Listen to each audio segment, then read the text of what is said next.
Dear viewers, Oliver has wanted to repay Sir Topham Hatt after Douglas rescued him and he was restored.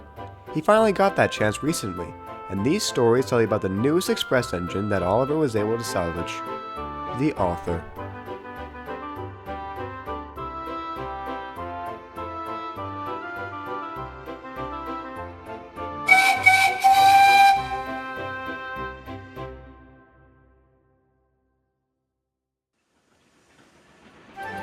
Oliver had been enjoying his new life on the island of Sodor for many years. He is very grateful that Douglas rescued him from certain doom, and Sir Topham Hatt gave him a new chance of life. He does sometimes wish, however, that he could do what Douglas did, just so he could show his gratitude. But he didn't know how. "No steam engine is allowed on the mainland anymore without special permission," he confided with Duck. "How am I supposed to get over to the mainland and save an engine?" "Oh, I don't know. But we should be thinking about working for now. It's the busy summer season after all. We've got more vacationers than ever since that airport opened." Duck was right. A new airport had been built, which meant a lot more visitors to the island. More and more passenger trains had to be scheduled. The express was the most packed, and it didn't help that Bear was under a large overhaul. Gordon was feeling very rushed off his wheels, but he wouldn't admit it. Sir Topham Hatt decided to split the express in two. He got engines like Henry, James, and Emily to pull it whenever they could. Even Murdoch had a chance at pulling the express, but they were also needed elsewhere, so Sir Topham Hatt was in need of a permanent engine. He tried looking everywhere, but didn't seem to find anything he liked for a good price. That was all until one day. Oliver was taking a goods train with Toad. He was confiding with him on the subject again. "It seems to dwindle in my mind, and everyone thinks I'm silly. I'm telling you, Toad, I'm serious." "Don't listen to them, Mr. Oliver," said Toad brightly. "I think you can do anything." "That's why I have you, Toad. We're each other's biggest supporters." Soon Oliver arrived at Vickerstown, the last station of the main line. Oliver had shunted his trucks in the large yards by the station and was just going for a rest in the shed when the yard manager came up. "Oliver," he began, "a diesel has broken down, and I need you to take the coaches from the mainland express down to Barrow. Another diesel can take it from there. Sir Topham Hatt has already given you permission. Just take your brake van for the journey back." "Yes, sir," said Oliver. He realized this could be his chance. "Come along, Toad. Let's go find another engine for this railway." "I'm coming, Mr. Oliver." Oliver made a good time and was able to make up for the delay by arriving right on time. Oliver then went to the yards to go and check for another engine. This was the yards where Douglas found him. Oliver looked all around, but couldn't seem to find anything. He even checked the exact spot where Douglas found him, but to no avail.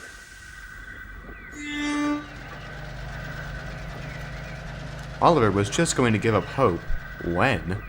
"Excuse me," came a voice. "Could you come here?" Oliver looked. There, in an old shed, sat a steam engine. "Toad, I think we found one!" Oliver raced over to the engine. "Hello, I'm Oliver, and this is my brake van Toad. What's your name?" "I'm Rebecca. Are you one of Sir Topham Hatt's engines?" "Yes. Are you looking to be saved from scrap?" "Sort of. I was being restored here. I was almost done, but they ran out of funding. I've sat around here for a while, and if I'm not moved, I'm sure to be scrapped. The last thing that was done to me was that I got the white rims on my wheels. They never got to finish the other colors. I do wish they did, and I could be flying along the line." "Well, don't you worry. We'll finish that and give you a new life on Sodor.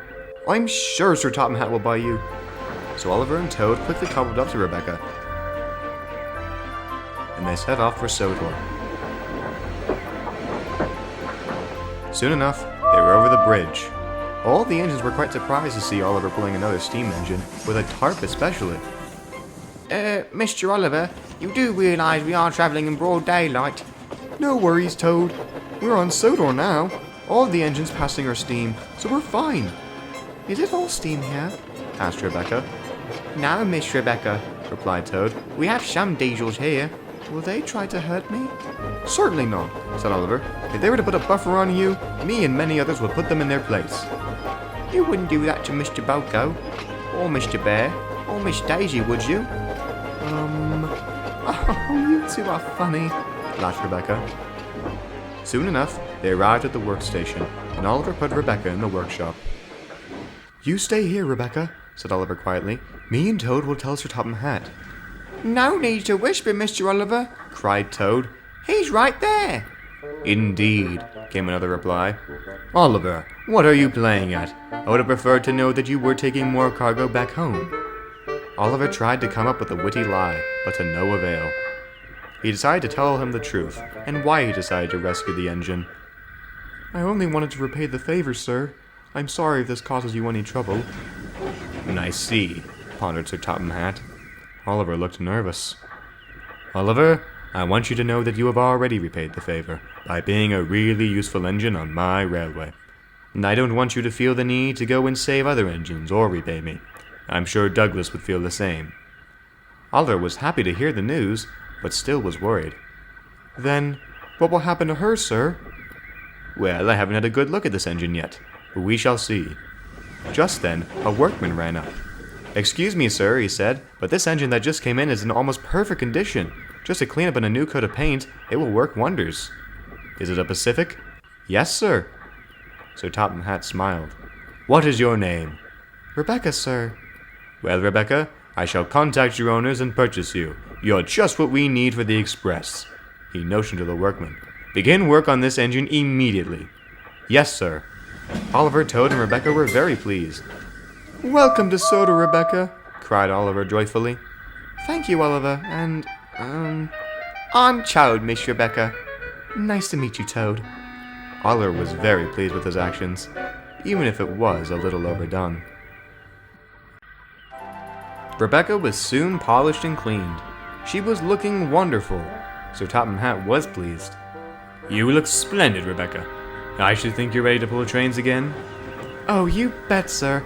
I want to work right away. That's excellent to hear. Come along, then.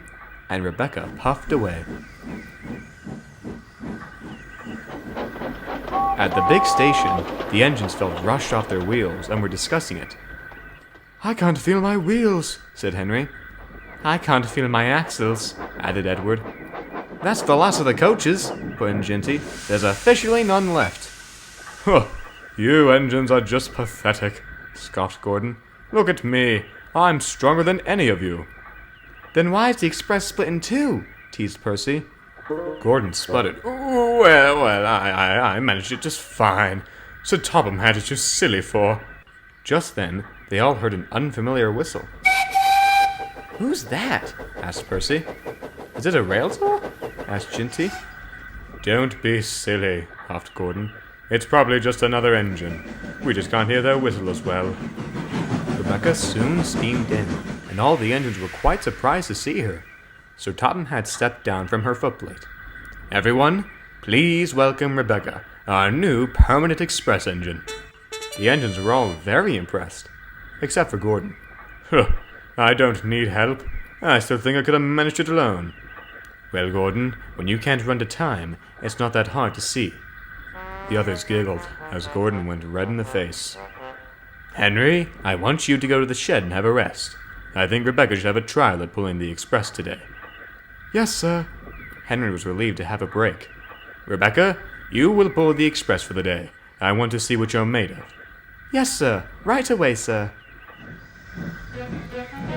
Rebecca backed down next to Gordon, who shot her a look.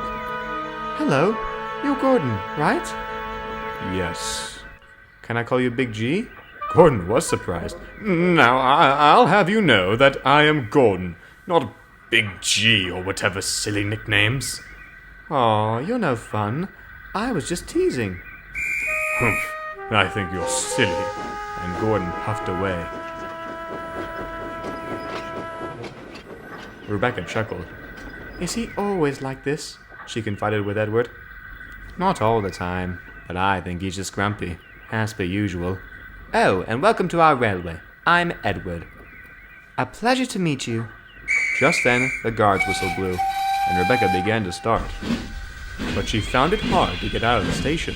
Her wheels slipped, and she tugged at the coaches. It was very hard work. Do you need help? Asked Edward. No, strained Rebecca.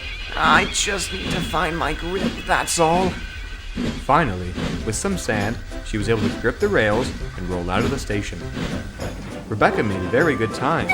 She flew down the rails, and everyone was surprised to see a yellow flash. She hadn't felt this good in years.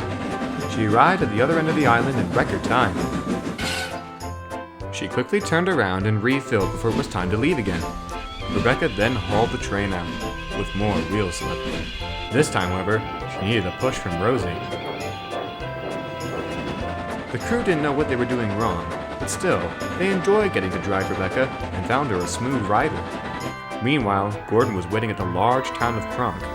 Just then, he heard Rebecca's whistle, and shook as she flashed by. Gordon thought he would fall apart, but was most annoyed with the disturbance.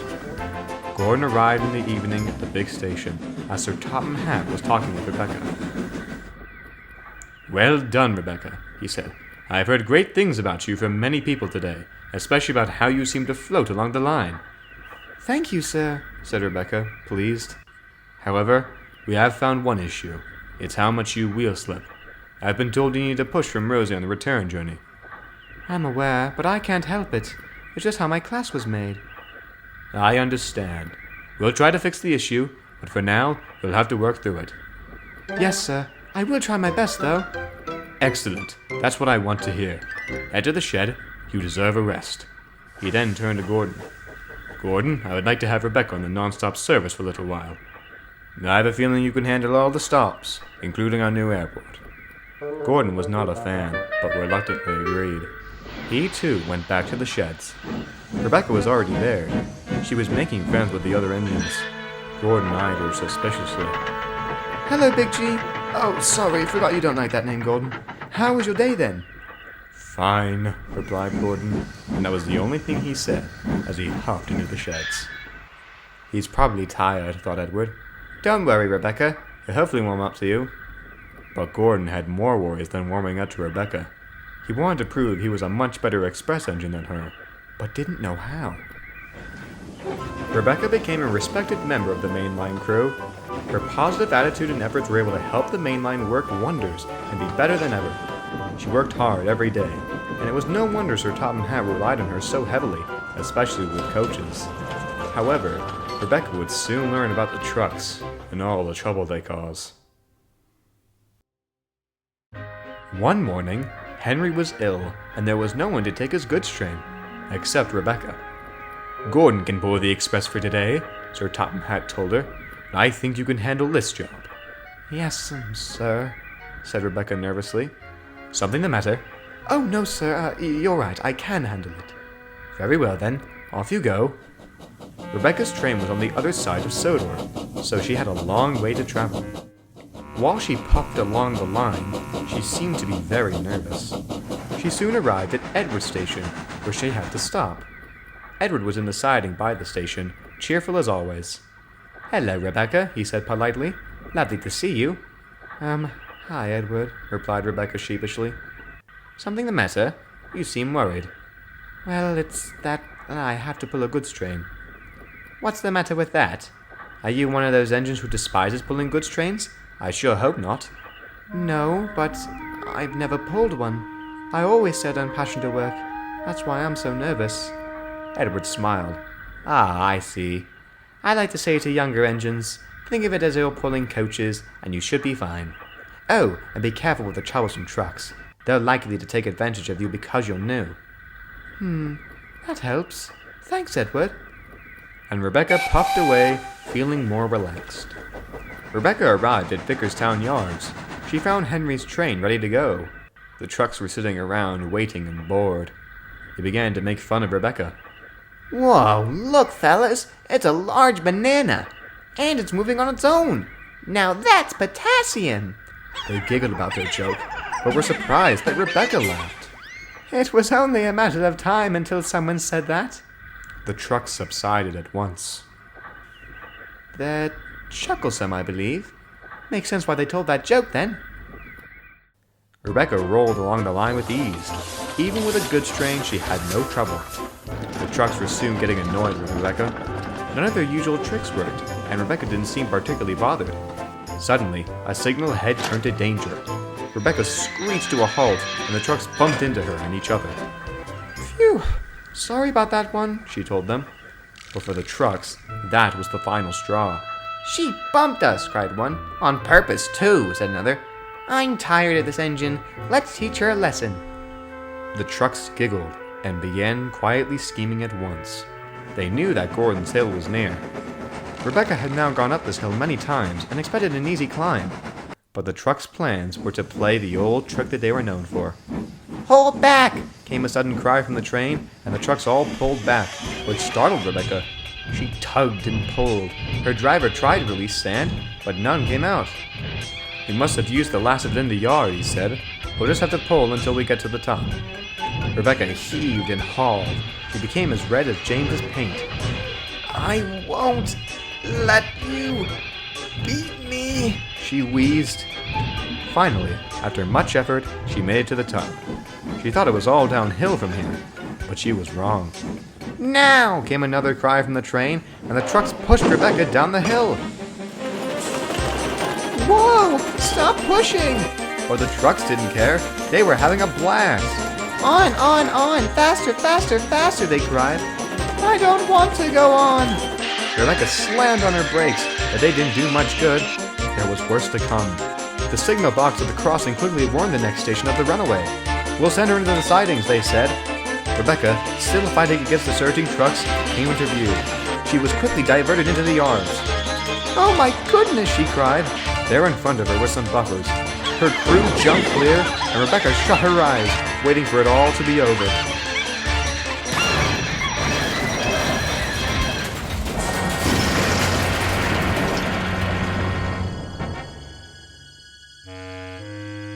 When the dust settled, Rebecca and her train were quite a mess. Rebecca was very upset. Just then, Edward arrived. He had heard the noise from the station and came to see the commotion. "Rebecca, what happened?" Those chucklesome trucks pushed me. I thought they were joking and fun. Not anything like this. "I said troublesome. That's why I also told you they might take advantage of you." I'm sorry, Edward. "It wasn't your fault. Those trucks know better." Soon the cranes arrived, and Rebecca was back on the rails. Sir Topham Hatt came to see her.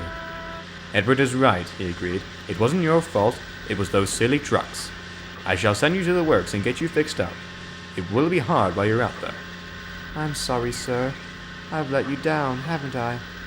"Of course not. I'm still proud of your performances with the Express, albeit your wheel slip. But the men at the works are working on a solution. Hopefully you'll be running with no issues." Rebecca was pleased to hear that. Thank you, sir. I know I'm kind, but you take it beyond, and I'm very flattered. My engines are my #1 priority, and have been for many years. Edward, take her to the works, please." "Yes, sir." And Edward towed Rebecca away.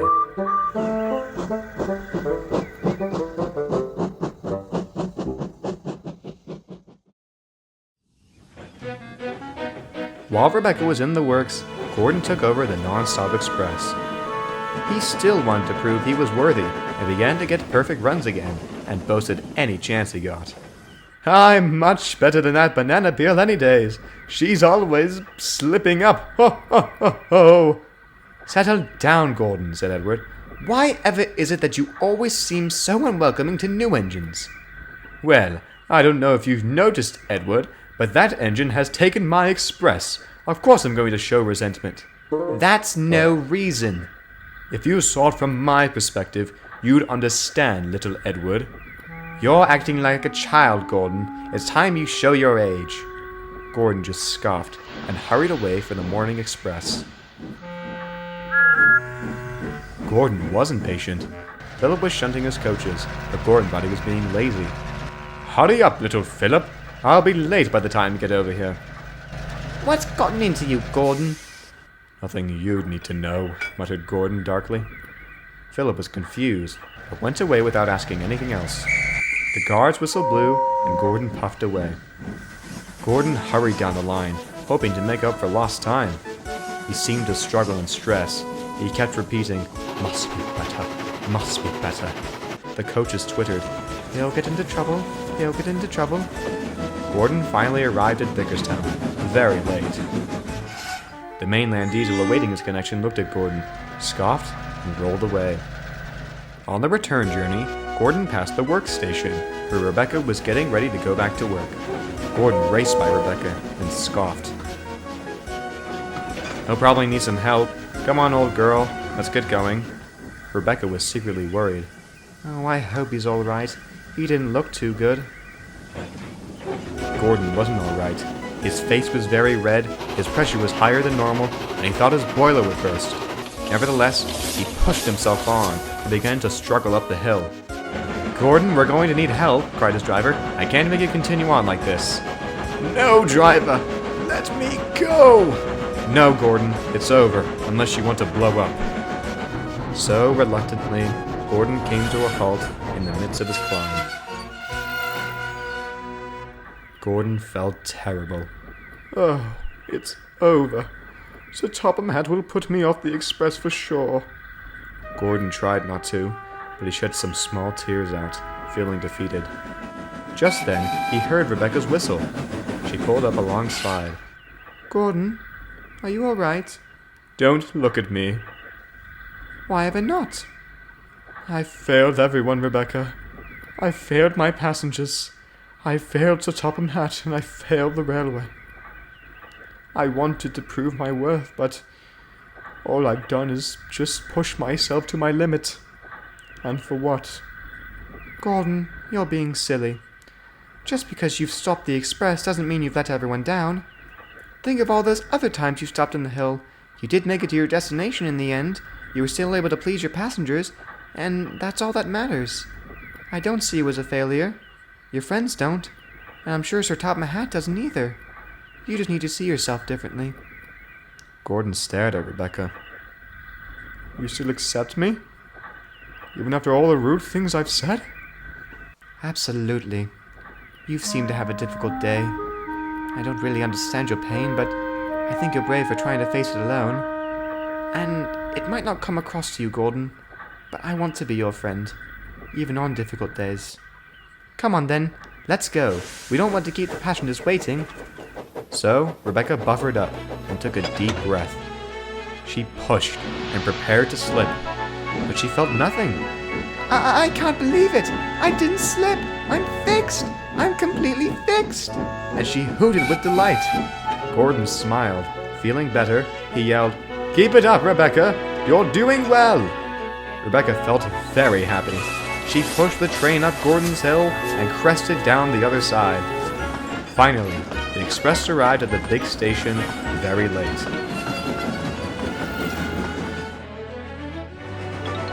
Sir Topham Hatt was waiting.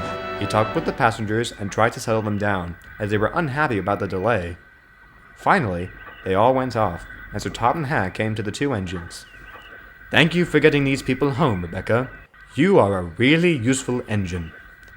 "Thank you, sir."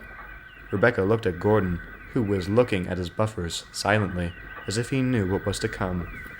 "What will happen to Gordon, sir? Will he be moved off the express?" "After today, I've considered it." "If I may, sir," Rebecca started, "please don't consider it. I feel Gordon is still worthy of pulling the express. I know I can't do this alone, and I think he would be more than willing to work with me." "Well, Gordon?" Yes, sir. I am willing to as well." "Then that is settled. Both of you will begin working as of tomorrow on the express, and I hope I don't hear any resentment about this." "Don't worry, sir," said Rebecca. "We won't let you down. Promise." "Very good. Now, both of you go to the sheds for a rest. You both deserve it." Gordon and Rebecca sat in the sheds in silence for a while. Finally, Gordon spoke up. "Again, Rebecca, I'm sorry for all the rude things I said about you," he started. "Our talk on the hill really got me to understand you, and I can't thank you enough for your help with the express and your rescue today." "That's all right. I do think you can turn yourself around. I can't wait to be your friend." Yeah, me too." Gordon and Rebecca smiled and started chatting like old friends. Rebecca is now a part of the Sodor family. She's always a friendly sight amongst the engines and is always a hard worker. Gordon is glad he made Rebecca his friend, and the two are a very great team. Rebecca, of course, is very proud to be a member of Sir Topham Hatt's railway.